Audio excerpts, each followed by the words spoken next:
Hello students, कैसे हैं आप सब लोग। आशा करता हूँ आप अच्छे होंगे। स्वागत है आपका मेरे YouTube channel basic maths on tips में। और इस वीडियो में मैं करने वाला हूँ क्लास 10th मैथ्स का बेसिक लेवल का क्वेश्चन पेपर, जो कि 21 मार्च को हुआ है और इसका कोड है 430/4/2। तो चलिए शुरू करते हैं। इस वीडियो में हम सेक्शन ए करेंगे। तो देखिए, सबसे पहले हमें पूछा है यहाँ पर कि let E be the event such that P not E 1/5 है। यहाँ पर हमें बताना है पी ई बताना है, प्रोबेबिलिटी ऑफ इवेंट क्या होगा। तो इन दोनों का जो सम है पीई और पी नॉट ई का सम 1 के इक्वल होता है। तो अगर मैं 1 में से इसको लेस कर दूं तो मुझे पता चल जाएगा यहाँ पर पीई। तो 1 में से जब 1/5 लेस करेंगे तो हमारे पास आएगा 4/5। तो इसका ऑप्शन डी जो है वो बिल्कुल राइट है। दूसरी तरफ हम चलते हैं क्वेश्चन नंबर 2 पर। क्वेश्चन नंबर 2 में हमें दिया है यहाँ पर P x x square plus 5x plus 6। अब यहाँ पी की वैल्यू जो है -2 दी है, तो हमने क्या करना है, यहाँ पर जहां जहां पर x लिखा है वहां -2 को पुट करेंगे।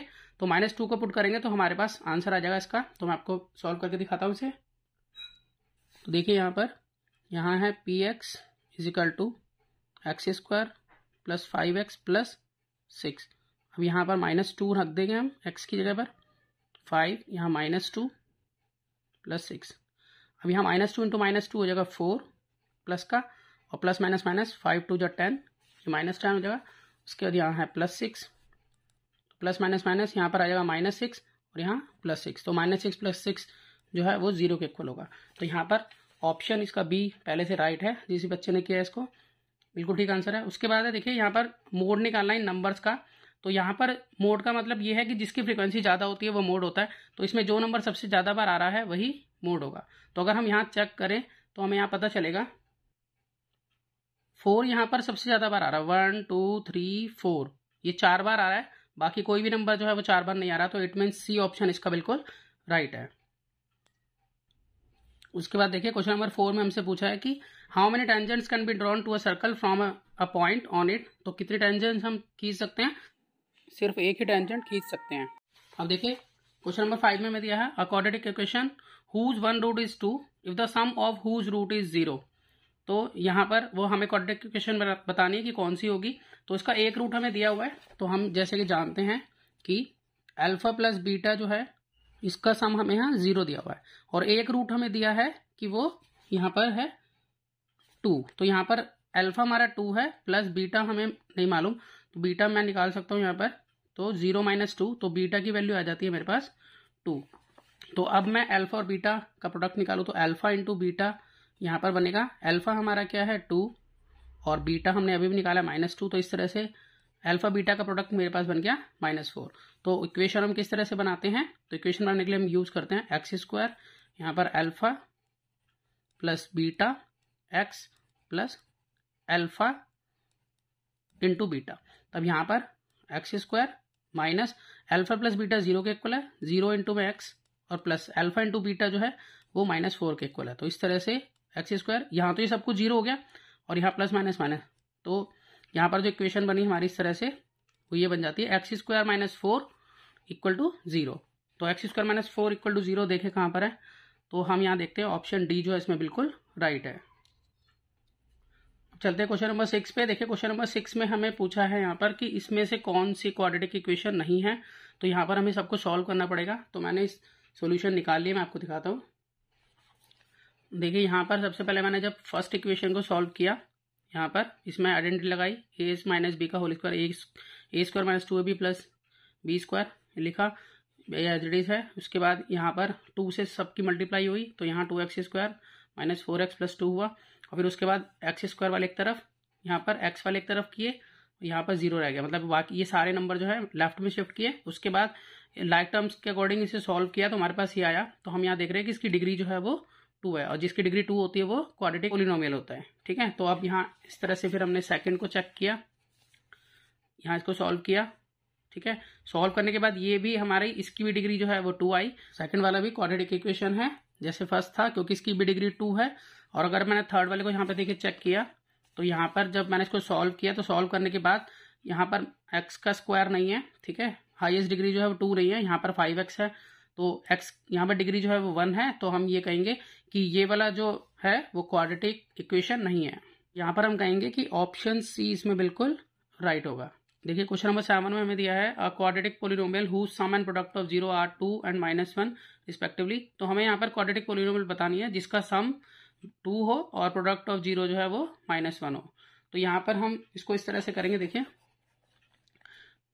यहाँ यूज करेंगे x² minus alpha plus beta x plus alpha into beta. तो यहाँ पर जो है सम ऑफ 0 दे रखा हमें 2, तो हमने वो पुट कर लिया, और प्रोडक्ट ऑफ 0 जो है हमें दे रखा है -1, हमने वो पुट कर लिया। जब हमने इसे सॉल्व कर लिया तो इस तरह से हमारा पोलिनोमियल बना x² माइनस 2x माइनस 1। तो यहाँ पर अगर हम चेक करें तो इसमें ऑप्शन बी जो है वो बिल्कुल राइट है।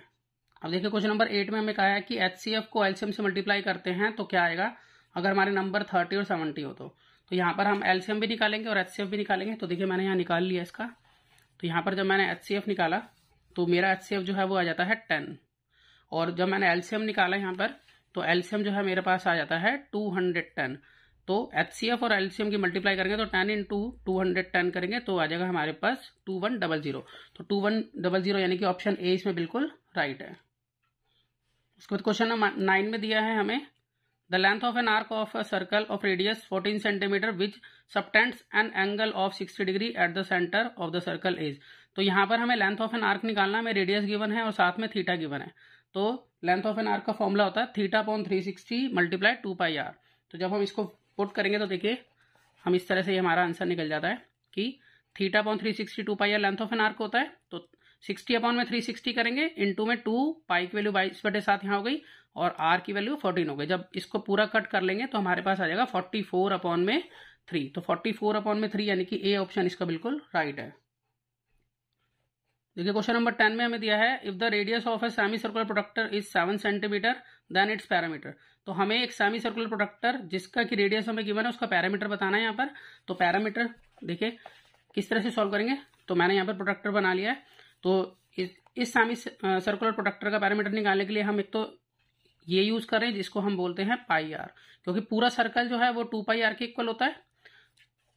देखिए पूरा सर्कल 2πr के इक्वल होता है, तो हम हाफ लेंगे तो क्या करेंगे अपॉन 2 कर देंगे, और जब अपॉन 2 करेंगे तो इसके तो πr बनेगा, और साथ में एक ये जो है डायमीटर वो और ऐड होगा। डायमीटर को हम क्या बोलते हैं 2r भी बोल सकते हैं। तो यहाँ पर इस तरह से क्या होगा πr प्लस 2r। तो पाई की वैल्यू पुट करी, r की वैल्यू 7 है, 7 से 7 कट गया है 22, और यहाँ पर r की वैल्यू पुट करी 7, तो 2 7 जा 14, तो 22 प्लस 14 हो गया 36 सेंटीमीटर। तो 36 सेंटीमीटर जो है इसका राइट आंसर है। तो यहाँ पर अगर हमें चेक करें तो ऑप्शन डी इसमें बिल्कुल राइट है। अब देखिए क्वेश्चन नंबर 11 में the angle of elevation of the top of 15 metre high tower at a point is 15√3 metre away from the base of the tower is. तो यहाँ पर हमें एंगल ऑफ एलिवेशन बताना है। तो हमें टावर की हाइट बताई हुई है और साथ में वो एलिवेशन से कितनी दूरी पर है उसका बेस बताया हुआ है। तो अगर मैं इसको यहाँ बनाऊं तो ये इस तरह से बनेगा, जैसे कि ये टावर की हाइट है 15, इसका बेस जो है 15√3 है। यहाँ पर हमें थीटा नहीं पता है, ये इस तरह से है। तो इसका मतलब यहाँ पर परपेंडिकुलर और बेस आ रहा है, तो परपेंडिकुलर और बेस जो है वो 10 में आता है। तो मैं लिख सकता हूँ कि tan थीटा यहाँ पर परपेंडिकुलर अपॉन बेस के इक्वल होगा। अब यहाँ पर परपेंडिकुलर है 15 और बेस है 15√3, तो 15 से 15 यहाँ कैंसिल हो जाता है, तो यहाँ आ जाता है 1/√3। तो 1/√3 tan थीटा। अब देखना पड़ेगा थीटा 1/√3 कहाँ आता है, तो ये आता है tan 30 पर। तो tan 30 जो होता है वो 1/√3 के इक्वल होता है। तो इसलिए यहाँ पर थीटा की वैल्यू आ जाती है हमारे पास 30 डिग्री। तो 30 डिग्री इसका राइट आंसर है। तो यहाँ पर अगर हम चेक करें तो ऑप्शन ए इसमें बिल्कुल राइट है। अब देखिए क्वेश्चन नंबर 12 में हमें दिया है 2/3 sin 0 degree minus 4/5 cos 0 degree किसके इक्वल होगा। देखिए मैंने यहाँ कर लिया इसको। तो साइन 0 जो है वो 0 के इक्वल होता है, तो 2/3 से 0 की मल्टीप्लाई करेंगे तो 0 हो गया, माइनस का साइन ऐसी है। और cos 0 जो है वो 1 के इक्वल होता है, तो 4/5 की 1 से मल्टीप्लाई करेंगे तो 4/5। तो 0 में से 4/5 को लेस करेंगे तो हमारा आंसर आ जाता है -4/5। तो -4/5 इसका राइट आंसर है। तो ऑप्शन बी इसमें बिल्कुल करेक्ट है। देखिए क्वेश्चन नंबर 13 में हमें दिया है कि 52 कार्ड्स हैं हमारे पास और उसमें से हमें प्रोबेबिलिटी बतानी है किंग ऑफ हार्ट्स की। तो मतलब कि हार्ट के किंग जो है कितने होंगे, तो किंग जो है हार्ट का एक ही होगा और टोटल कार्ड जो है यहाँ पर कितने हैं 52 है। तो 1/52 जो है वो इसका राइट आंसर होगा। अब देखिए क्वेश्चन नंबर 14 में हमें दिया है 5 माइनस 3√5 प्लस √5। तो क्या ये इंटीजर होगा, रैशनल होगा, इररेशनल होगा या होल होगा। तो यहाँ पर देखिए -3√5 और यहाँ पर प्लस √5 है। तो इसको हम सॉल्व करेंगे तो ये हमारे पास बन जाएगा 5 माइनस 2√5। तो 5 माइनस 2√5 अगर हम देखें तो ये एक इर्रेशनल नंबर है, क्योंकि इन्हें ना तो इंटीजर है, ना ही रैशनल है, ना ही ये होल है। तो इसमें ऑप्शन सी जो है वो बिल्कुल राइट है।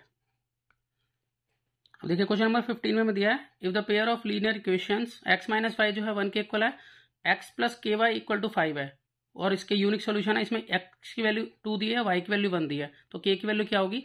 तो हम यहाँ पर x की जगह 2 रखेंगे और y की जगह पर 1 रखेंगे, और फिर इससे x की वैल्यू हम निकाल लेंगे। तो देखिए मैंने इसको यहाँ सॉल्व किया है कि x plus K Y equal to 5 है, x की वैल्यू 2 रखी, k पता नहीं है, y की वैल्यू 1 रखी और इक्वल टू 5। तो यहाँ k 1 जा k हो गया, ये जो 2 है ये उधर शिफ्ट होगा तो माइनस में हो जाएगा, और ये माइनस में होने के बाद जब हम इसको लेस करेंगे तो k की वैल्यू जो है 3 आ जाएगी। तो यहाँ पर अगर ऑप्शन में चेक करें हम तो k की वैल्यू 3, ऑप्शन सी इसमें बिल्कुल राइट है। अब देखिए क्वेश्चन नंबर 16 में हमें दिया है कि ABC सिमिलर है ट्राइंगल DEF के, तो यहाँ पर A 47 E 83 है, तो C किसके इक्वल होगा? तो देखिए मैंने यहाँ पर इसको रफली ड्रॉ कर लिया है कि ABC और DEF, इसमें ये 47 दिया है, ये 83 दिया है, तो जब ये सिमिलर है तो इस हिसाब से इसके एंगल्स ये वाला कॉरस्पॉन्डिंग होंगे इसके अकॉर्डिंग, ठीक है।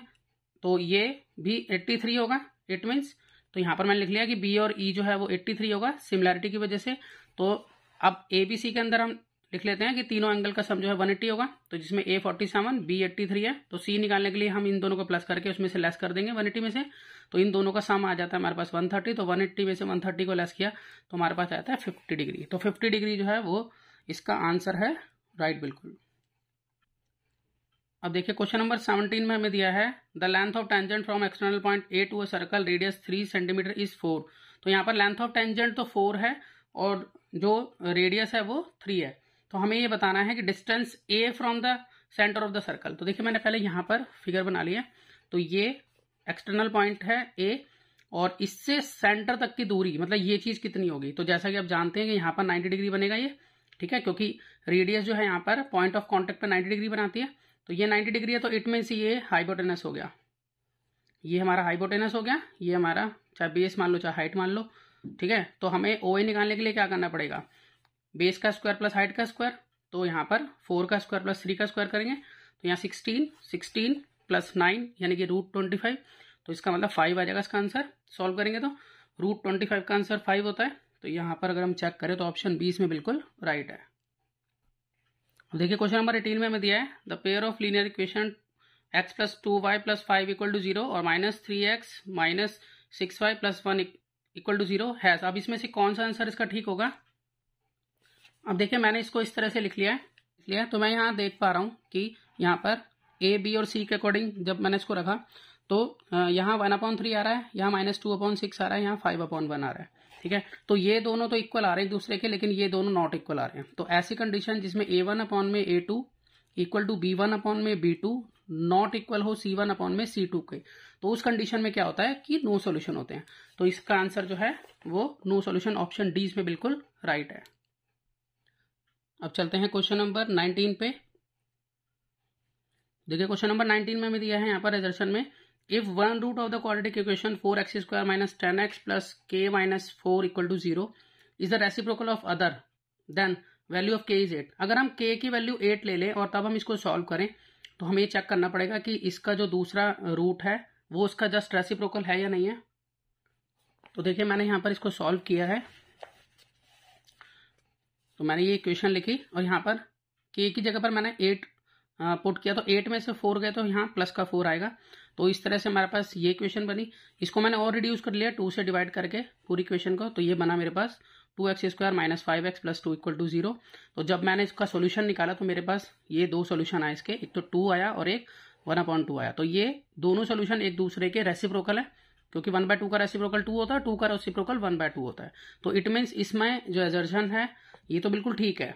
अब इसका रीजन जो दिया हुआ है यहाँ पर दिया हुआ है कि ये जो है roots of the quadratic equation x² minus x plus 1 ये रियल है। तो जब मैंने इसको चेक किया तो ये रियल नहीं थी, तो इस बेस पर हम ये कह सकते हैं कि इसमें ऑप्शन सी जो है जिसमें कि लिखा है एजर्शन ए तो ट्रू है लेकिन रीजन जो है वो इसका बिल्कुल फॉल्स है, ठीक है। तो यहाँ पर सी जो है बिल्कुल राइट ऑप्शन है इसका। अब देखिए क्वेश्चन नंबर 20 में हमें दिया है a tangent to a circle is perpendicular to the radius through the point of contact. तो यहाँ पर ये बताया कि वो जो टेंजेंट है एक सर्कल पर वो क्या करती है, परपेंडिकुलर मतलब 90 डिग्री का एंगल बनाती है पॉइंट ऑफ कॉन्टेक्ट पे। तो एजर्शन ये बिल्कुल ठीक है कि वो 90 डिग्री का एंगल बनाती है। अब इसका रीजन ये दिया हुआ है कि जो लेंथ ऑफ टेंजेंट जो ड्रॉ की जाती है एक्सटर्नल पॉइंट से वो इक्वल होती है। तो ये कोई एक्सप्लेनेशन नहीं है इसकी, ठीक है ये भी ठीक कि वो इक्वल होती हैं जो टेंजेंट्स होती हैं, लेकिन ये इसके लिए रीजन जो है इसका करेक्ट नहीं है। तो यहाँ पर अगर हम देखें तो इसमें आएगा बी कि दोनों एजर्शन और रीजन दोनों ट्रू है, मतलब दोनों ही ठीक हैं, लेकिन रीजन जो है ना इसका वो करेक्ट एक्सप्लेनेशन नहीं है एक के एजर्शन के लिए, ठीक है। तो इसमें बी जो है वो राइट ऑप्शन होगा। तो अभी तक के लिए इतना ही और मिलते हैं नेक्स्ट वीडियो में और नए क्वेश्चन के साथ। तब तक के लिए गुड बाय।